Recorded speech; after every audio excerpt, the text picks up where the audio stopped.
So the story of the poppy basically starts with Alexis Helmer, who was born in Quebec. He came from a military family. He graduated RMC, Royal Military College, in 1912. Um, and on May 2nd, 1915, he died in the Battle of Ypres. And during his funeral, his friend, Lieutenant Colonel John McCrae, was so distraught, but at the same time, he noticed how the poppies were growing in the battlefield in this destroyed environment in Belgium. So it inspired him the next day to write the poem In Flanders Fields. So you probably know of this poem, In Flanders Fields, the poppies blow between the crosses row and row. You know of it, and you probably know that it inspired the wearing of poppies as remembrance. It at first was pretty much remembrance for just the First World War, but as time went on, you have all these different conflicts and you have new veterans and such. So it kind of evolves. So the poppy turns into this remembrance for all wars, both before and after World War One. But in this video, I want to talk about some controversies surrounding the poppy. It's pretty interesting. First glance, you might not think it's that controversial. I mean, it's this gesture. You go, you buy a poppy from the Legion or the Poppy Fund or whoever. Um, Bigger thing in the UK and Canada and the Commonwealth countries for sure. But we're going to get into a bit of the history in this video and some of the controversies surrounding it. So, the first big controversy about this whole situation actually starts before the war ends in 1917 during the election between the Unionists and the Liberals. So, this election was a pretty big deal because during it there was a Canadian conscription crisis of 1917. So pretty much until this point, Canada had been using a volunteer-only army in the First World War. Canada didn't choose to join the war. They were kind of, the British came up and said, "We're fighting the Germans now, so you are as well," um, because Canada was a dominion. So they didn't really get the right to choose. But in their defense, it was an extremely unionist country. Um, Canada was extremely loyal to the UK, extremely loyal to the crown. So they built up a volunteer army very quickly. But after these catastrophic battles in France and Belgium, like the Somme and Ypres, you see countries starting to conscript. So it was the same thing in the UK and in Canada as well. So the crisis basically, I mean, all over the country, you can't really generalize, but all over the country, people were saying, actually, I don't really want to go and fight and die in this terrible war that has nothing to do with me or my country, really. So, especially in Quebec, where there's a more francophone region, these Quebecois, they basically start rioting and campaigning against it, which I never really understood because the the Quebecois people have this very strong sympathy towards France, and they're kind of simping for France or whatever. You think that they'd be more sympathetic to go and protect the French and the Belgians who speak French. Um, but anyway, yeah, so pretty much it was the Unionists versus the Liberals. The Unionists were in favor of adopting conscription, which was basically mean if you're over the age of 17, 18, and you're male, you're practically guaranteed to be given a gun and shipped across the ocean to fight and have, you know, be fucked up in some way. So people weren't happy about that. But it starts because in Flanders Fields, the poem was a very big hit at this point, and it was used by the Unionists to kind of go, like this is our call, right? It was used as propaganda basically, which is a little weird personally. because it's clearly an anti-war poem. Um, but yeah, um, the Unionists ran with it, and they were like, "This is why you should fight the Germans." And even stranger, John McCrae actually said, "Yeah, this is good. Yeah, you guys can use my poem." He said, "I hope I stabbed a French Canadian with my vote," which is basically him vote his stance on the election. So, think of that what you will. We also have some more, not controversies, but interesting discrepancies and myths concerning this poem. Um, so there's a myth for some reason, it's a really stupid myth, but it persists for some reason, saying that so John McCrae wrote the poem, right, and he wasn't happy with it. And after his death, um, some of his officers rescued the poem because he had actually gotten rid of it, which makes no sense because he wrote the poem 2 years before he died. And as I mentioned, he died in 1918, June 1918. So that would make no sense because how the hell is this poem that you've discarded in the middle of a war zone in like muddy, churned up France gonna survive? And also how does that relate to the 1917 conscription crisis? It's it's it's nice, it definitely, adds this kind of sense to it, but it's a stupid myth. There's also controversy about the lyrics, which is stupid. Um, so the first line, poppies in Flanders fields, poppies grow, or in Flanders fields, poppies blow. The common version is poppies blow, but some people say it's grow for some reason, um, which makes no sense because McCrae would have corrected that um, if he saw it was being published incorrectly. But yeah. Okay, so now we move on to the actual history. So I've given you the backstory for that. But so Monica Michael, she worked for the YMCA in France. She was American, and she was really inspired by Flanders Fields. Like it really hit her. So she decided to write kind of a sequel called "We Shall Keep the Faith." So one of the lines is, "We caught the torch you threw, and holding it high, we keep the faith with all who died." Which is a reference to Flanders Fields. "Take up our quarrel with the foe. To you from frailing hands we throw the torch. Be yours to hold it high, if ye break faith with us who die." So, definitely adding on to that.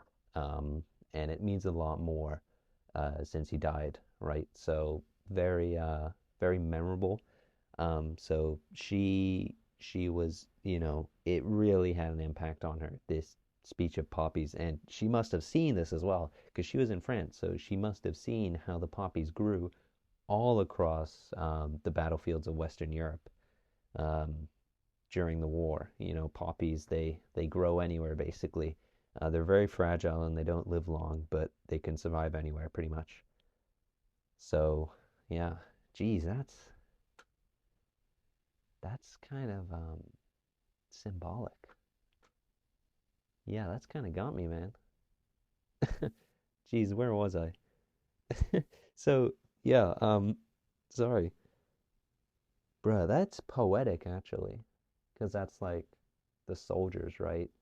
They were fragile and some of them didn't live long, but, you know, they survived in northern France. I mean, northern France on a good day is a freaking hellhole. I don't know how it was in World War One. Probably like at least 2 times worse. But yeah, so after the war, she begins to wear a poppy, and she campaigns for it to become the American Legion Remembrance symbol, which it does in 1920. So this is interesting because this tradition was started by an American in America, but I've spoken to a lot of Americans and they've never actually heard of this before. Like it's not a big thing there anymore. Like my girlfriend is American and I was talking to her about it the other day and she says that the only time that she's really seen it is in like stores around November they'll sell like poppies and stuff. Um, but it's not really a big thing in the States, which is interesting because like in the UK and Canada, Remembrance Day in general and poppy selling is crazy. Like as a cadet, when I was doing like poppy sales, I would be out like every weekend. It would be crazy. It was a whole like industry going on. Um, yeah, but like it was a whole thing, and everyone wore them, and you know, I'll touch on it later, but yeah. So it's pretty interesting how like it wasn't started in the Commonwealth, but it's a really big thing in the Commonwealth now. So that's kind of the history of that. Now we'll get on to some more controversial or more recent controversy. So if you know about poppies, you might know about the white poppy, which was started in 1934 in the UK by a group called the Peace Pledge Union. So it was a representation of pacifism and the belief for peace.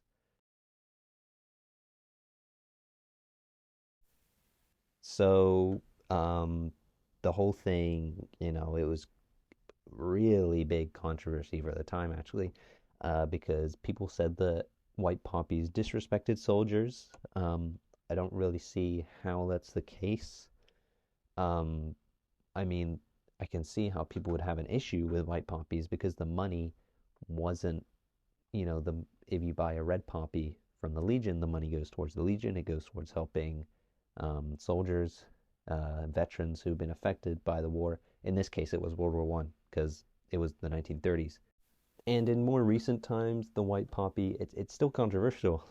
We will definitely touch on more controversy in the modern era, but like now, the white poppy is more accepted because I mean, funds don't directly go to veterans, but funds go to all people affected by war, which is obviously an extremely noble cause still.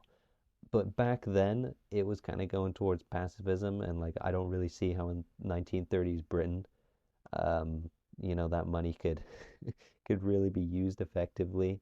So I don't know about the whole white poppies back then, but now, obviously very different. I'll tell you what is disrespectful though. The fact that if you go on their website, these poppies are £5. Like, bruh, buying a poppy for £5. Poppies in Canada are free. Like it's all funded by the Legion. You can give it to it. You're not just gonna take one, right? You're gonna give a donation, but they are free. Like you can take them. £5. I don't know about that, man. That's a little pricey. Pretty cool design though. I mean, they're paper. They've got they're white obviously, but they've got a little peace sign in green in the middle, which it looks cool, regardless of your opinion. So obviously we have to touch on Ireland because why not? It's controversy in the UK. Of course, it has to do with Ireland. So in the 1930s, this was like massive in Ireland and Northern Ireland because nationalists hate they hate the red poppy because it supposedly glorifies the British Army. I don't know about glorifying. I could see how you could come to that conclusion, but I wouldn't say it was necessarily glorifying them. And white poppies have been vilified by the Unionists for a long time for the exact opposite reason. It disrespects our British soldiers, which I don't really get as well. Both sides are kind of, whatever. Do your thing, do your thing, guys. Um, Margaret Thatcher said that she hated the white poppy, if that makes up your mind. Um, and most recent controversy about this in 2022, Scottish uh, independence politician. I forgot what their party is called, man. The Scottish Nationalist Party. Like I literally forgot. This is how irrelevant they are. But one of their politicians, Michelle Johnson, wore a white poppy, which said yes on it, which is a reference to Scottish independence. So a little bit pick me, a little bit make it about yourself. I don't know how I feel about that. But yeah, that's pretty much it for the white poppy. We're going to touch on some other poppies as well in this video. So, starting off, we have the black poppy, which two sides to this. Some people say it's in memory of black soldiers, because obviously they were very marginalized.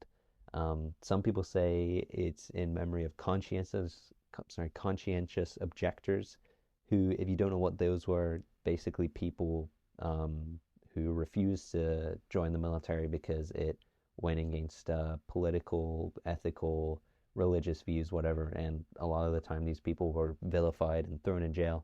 So, yeah, I get that as well. I can totally see how someone will be against it, though. Um, but I think if you're going to wear that, obviously I respect you for that, for representing those communities that were marginalized during this time. So you also have purple poppies, which recognize animal service in conflict, which I think is extremely cool. Um, Animal service and sacrifice is not talked about enough. Animals were treated extremely poorly, especially in World War One. Book recommendation going off on a tangent here, War Horse by Michael Morpurgo. That book is incredible. It talks about this horse who was extremely mistreated during World War One. There's also a really good movie adaptation of it, so I'd recommend that.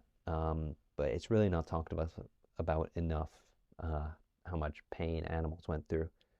So yeah, that's the purple poppy. Um, you also have in 2019, there was like this big thing about pride poppies in Canada. It was like this whole red scare, or should I say rainbow scare. Um, pride poppies were trending on Twitter because there was this user who was making this post every November.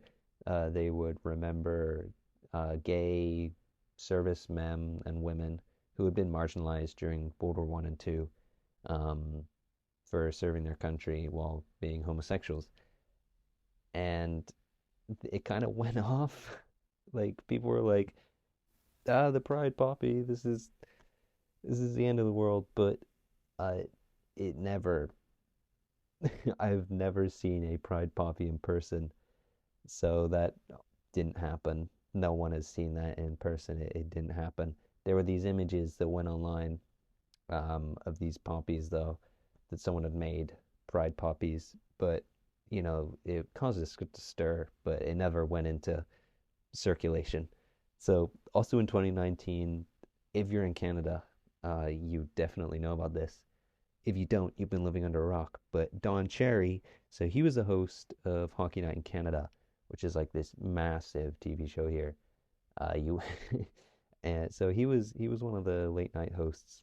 And in 2019, he basically went off on a rampage against immigrants, who didn't wear the poppy. He called them "you people coming to this country" and such, saying like, "Oh, you live off us, but you don't remember those who fought." Um, and they fired him, right. That caused a big thing. Like, that was massive, actually. Oh my God, that was a big deal. Yeah, so he was fired, and that caused like a whole stir. So, geez, that's about all I have to say. Um, Personally, I wear a poppy. Um, I wear it on my jacket. I start wearing it on the 27th of October, which is the start date that you're meant to wear it, and I wear it until the 11th. Um, I think it's a very unique thing that we have, and I think it really does well. You see someone in the street wearing it, you kind of get that feeling, actually, I feel like someone does care, about what's happened and what people have done for us. Again, like, obviously, if you don't wear one, if you don't know about it, or you choose not to wear one, completely respect that. Like, that's what they went to do, right? You have people saying, "Oh, everyone should be wearing a poppy." We, well, they kind of fought against everyone being told what to do. Um, but yeah, it's personally, I don't really have a preference. I'm not gonna go off you if you don't wear one. Um, it doesn't matter where you wear it either. People will say, Oh, well, your poppy needs to be on your coat and it needs to be on the left side. Doesn't matter. Man, wear it on your hat, wear it on your bag. I put mine on my bag. Um, After Remembrance Day, I take it off my jacket and I put it on my bag, just to show, I'm still actively remembering that. Yeah, geez, I kind of went off, but yeah, if you made it this far, good job. You deserve a medal. You deserve to be remembered on Remembrance Day if you made it this far in the video. So thank you, and have a good night, everyone.